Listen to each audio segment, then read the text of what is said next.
Remember this girl? Remember Courtney Clenney?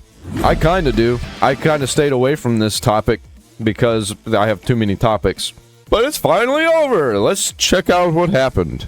Courtney Clenney's case is finally over, and as this scandal gets wrapped up, we are facing 6 years in prison for Courtney Clenney. We're going to talk about today on The Legal Mindset, where we teach you to be your own judge. Of course, what's she doing again? Esquire, American attorney, and importantly, Florida attorney, as this was a very much Florida-Miami case. So in case you were out of it, our defendant here is Courtney Clenney. Here's her prison mugshot, which is a little bit different. I can fix her. Different than some of her photos. And the victim in this case here is Christian Obumseli. He passed away after this incident. So for those that have not followed this from the beginning, the incident actually happened on April 3rd, 2022. So we're talking 4 years ago, over 4 years ago now, where the OnlyFans model, that is Courtney, fatally stabbed her boyfriend with a kitchen knife during an argument in her luxury Miami apartment, One Paradiso, down there in Edgewater. Now, this was very fascinating because I'd let her murder me. No, I would not. I'm just kidding. I'm not like that.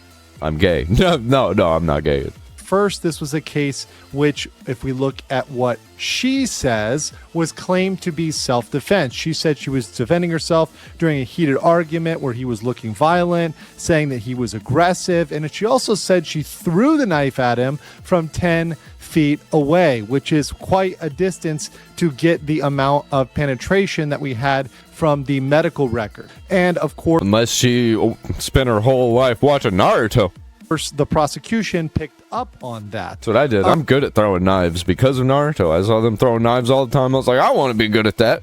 Now, she also claimed later there was a pattern of domestic abuse, which she added in there. So there's certain defenses like battered woman syndrome, BWS, which are come in as defenses. So she was prepared to go in there and argue that in her defense. Now, the prosecution... What I'm guessing is it was a toxic relationship and they were beating on each other all the time. That's what I constantly see, especially somebody that's going to stab the guy instead of just running away. View was this is second degree murder. They said, looking at it, hey, look, the evidence shows that they had a tempestuous and combative relationship. That's their language. And if you look at the videos, and there's lots of video out there, I bet he was a complete fucking degenerate asshole and she was a cunt. I guarantee. You can see that they had a, spicy just makes each other worse. And they're saying that the violence was really escalating by Clenney herself. So Clenney herself was the one who was shown to be violent over the course of their relationship. Yeah, I bet she was violent until finally he snaps and he's just, goes over the top violent. Now, who knows, though? There was also evidence from the medical examiner. The medical examiner did not agree with the self-defense theory, did not agree with the thrown knife theory. And they looked at it and said there's... Yeah, she doesn't seem like somebody who watched Naruto. No way that a knife that's pretty large gets inside of a body for a significant level of penetration with, somebody who has no ninja skills. She's not out here doing her ninjutsu.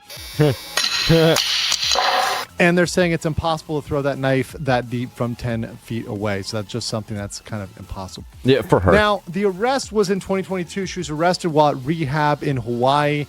She was held without bond since then in Miami. So she's been really behind bars for almost 4 years, or actually over 4 years at this point. Now, the case was delayed for years. I was hoping to review this case, to watch it live with you guys, and to go through the whole thing and see where it shakes out, see what the evidence shows, see what the witnesses say. But there were issues. The prosecution messed up. They looked at some things they shouldn't look at. They got into some computer records they shouldn't get at. There were lots of questions of the experts, the witnesses, etc. So there was a lot of evidence issues in this case, and this thing got delayed forever. But we finally have a plea deal. So August 10th, that's just the other day, we have a plea deal. She came into open court and entered into this plea willingly, voluntarily, knowing what she said. And she was found guilty of manslaughter with a deadly weapon. So it is a reduction from the charge of second-degree murder. She admitted to causing the stab wounds. She admitted it was her, and she accepted criminal... I'm cool with 6 years in prison for this, but when she gets out, I think she should be immediately shipped off to a mental institution for the rest of her life. Responsibility. So she said, no, I am on the hook for this. I am on the line for this. If you're in a relationship and you think the relationship is so bad that you gotta stab the motherfucker, you deserve life in a mental institution because you can literally just move away. Bro, like it takes a week. If you got money, if you're an OnlyFans model, take $400 and go to a small town. That's all it takes, man. Also, importantly, the victim's family approved of the deal. So the victim's family was not objecting to this.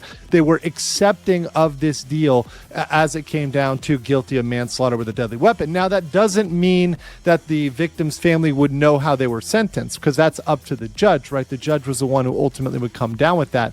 But they did know that, hey, if we're entering into a plea deal, this is going to be something less than the maximum amount of punishment at trial. So here's the sentencing. She got 6 years in state prison with credit for time served, which we'll get to in a second. Then 5 years of probation after she gets out. So she's got a significant amount of time if you tack on the probation. Also, she's definitely going to violate that probation because she's going to learn some new criminal tricks while she's in prison. She just seems like the type. So conditions which go with that probation are mental health and substance abuse treatment, which I think are absolutely appropriate in her case. Substance abuse. It seems like there's definitely some mental health. Okay. Substance abuse and clearly some mental health stuff that needs to be worked out. So that's she's gonna fucking do it again. Something that I think is critical in this case for her, recovery. She also served roughly 4 years since that August 22 arrest, so she expected to serve 2 more years. But mind you, she faced 30 years if convicted. So that's a huge delta between the amount she could have been serving, up to 30 years, and the amount I guarantee you, judging by her being with a degenerate black dude, not saying black dudes are degenerate, I'm saying this particular one, holy shit, whole bunch of mental issues, substance abuse. She's going to use this murder as a brag. She's going to be like, I killed a man. I stabbed him. Spent 6 years in prison. Don't fuck with me. She actually is going to end up serving, which is only 2 years beyond the 4 she's already served, right? For a total of 6. Now, one thing that's very interesting here is Florida has what's called a son of Sam law. This is very important because she does OF. So what I think people are thinking is, hey, she's going to come out and monetize this. She's going to play some pity story. She's going to try to say, woe is me, and collect off of this. And the laws in Florida prevent you from profiting from accounts of the crime. So movies, TVs, books, etc., all that stuff, you cannot profit from the crime. Now, one important thing is she is an OF model. So is OF prohibited? No, it's not strictly prohibited. It doesn't say under the statute, or rather under the... I think OF should be prohibited in the United States for anybody. Sentencing, when they talked about it, that she could not do OF. That's not something that's out there. However, if she starts to do OF with the sob story or her accounts of the crime, or maybe she's doing some prisoner cosplay, who knows, that sort of stuff, they might be able to come back in and say, yeah, you can't do that. That's profiting off the crime. So I think they're going to pay attention. They're going to pay attention to her OF. And if she does anything that seems to be playing up to that I'm the victim here, thing, or trying to profit off of that, I think they could step in and they could. How old is she? Is he fucking 6 years plus 11 years that she can't, profit from her OnlyFans? In 11 years, she's going to not be hot enough for OnlyFans anyway. I mean, look at her. She's already barely hot enough. Could hit her OF. So that's something that we'll definitely keep an eye on when she gets out of prison. Now, what's my judgment here? Well, Clenney received a light sentence compared to what was on the line. 30 years, getting 6. Relatively light. I would have said up to a decade even would have been something that could have been appropriate in this case, with 4 years time served, perhaps giving her maybe 8 years. So it's 4 and 4. But she did get a relatively light charge. It is her first offense, so that's something that I think. So she's doing 2 years. You have to factor in here that it is relatively on the light side. However, the victims. So it's 2 years. She's getting 2 years in prison and then 5 years of probation because she's already served 4. family accepted the deal. So from my perspective, as a person watching these cases, if the victim's family, which are the ones most effective, of course, and the ones that absolutely have the right to feel like this has been a fair process, if they're willing to accept that, they're willing to accept the plea deal, I think to a certain extent we have to defer and we have to say, hey, they're okay with it. Therefore, the people that were out there watching that were maybe thinking this would be a conviction, we need to be okay with that as well.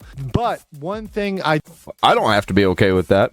I think we should lock up criminals forever. Well, like, what the fuck are we doing? Like, no. I don't give a fuck about the family who their son or their family member was a victim. We don't handle crimes like that. I do strongly agree is she should not profit from this. She should not be able to put on the alligator tears and go get book, movie, TV deals to make it seem like she's totally an innocent angel and all of this. That should not be a thing that's going on here. I think that her profit should be restricted.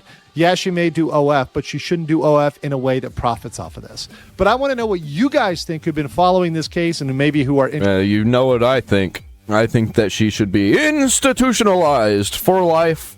And that OnlyFans should be banned across the United States, probably across the world, but I don't really care about the world. I just care about the United States. We need to actually handle criminals like we should. Like, what the fuck?